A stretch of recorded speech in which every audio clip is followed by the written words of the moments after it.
জেনা এমন একটা পাপ, যেই পাপ থেকে যদি কোনো যুবক নিজেকে বাঁচাতে পারে, আল্লাহ পাক তাকে সাক্ষাৎ মউতের হাত থেকেও বাঁচাতে পারবে ইনশাআল্লাহ। কিভাবে? তিন বন্ধু যাচ্ছে রাস্তা দিয়ে, হঠাৎ করে ঝড়, বন্ধু তিনজন ঢুকে গেল গুহার মধ্যে। কিসের মধ্যে?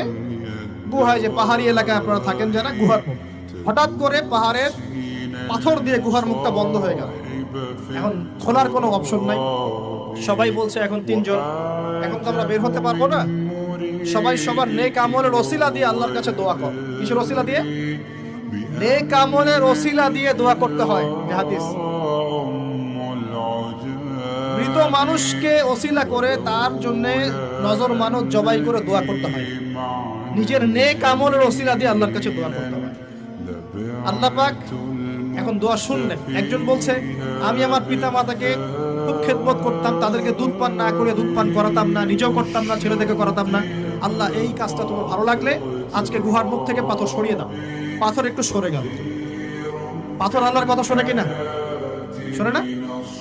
সবাই আল্লাহর কথা শোনে। আগুন আল্লাহর কথা শোনে কিনা? ইব্রাহিমের জন্য আগুন ঠান্ডা হয়ে যায় নাই? আচ্ছা, তারপরে আরেকজন দোয়া করছে, আল্লাহ, আমার এক কর্মচারী ছিল, তার বেতন বাকি ছিল, সে বেতন না নিয়ে চলে গেছে, আমি সেই বেতনটা দিয়ে কিছু গবাদি পশু কিনেছি।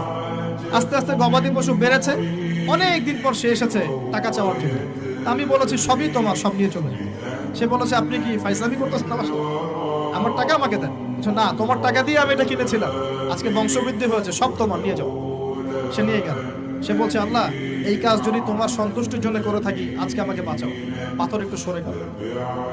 এবার তৃতীয় ব্যক্তি, এই ছেলে বলছে, যুবক ছেলে, আল্লাহ, আমার একজন চাচাতো বোন ছিল। কে ছিল? এই যে বয়ফ্রেন্ড গার্লফ্রেন্ড, খালাতো বোন, চাচাতো বোন। এখন তো বিচ্ছিরি অবস্থা। এখন এমন একটা অবস্থা, পশ্চিমা সভ্যতার রিপোর্টগুলো পড়ে দেখি, ভাইও বোনের সাথে জেনা করে। ওদের ওখানে নিজের আপন পিতার দ্বারাও মেয়ে সেক্সুয়াল হ্যারাসমেন্টের শিকার হয়। ওরা আমাদেরকে শেখায় এখন ভালো কোনটা মন্দ, আর আমরাও আমাদের মাথাটা কবে যে বিক্রি করে দিলাম। ওদের কাছ থেকে ভালো মন্দ শিখতে হচ্ছে, কোরআন সুন্নাহ বাদ দিয়ে ওদের কাছ থেকে ভালো মন্দ শিখতে হচ্ছে।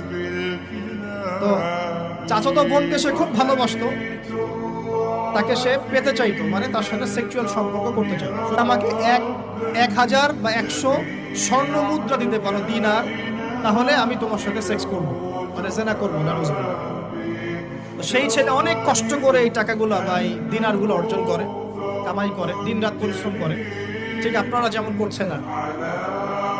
তো এরপর সে তার স্বর্ণ মুদ্রা দেয়, দিয়ে বলে যে এখন আমাকে আমার কাজ করতে হবে।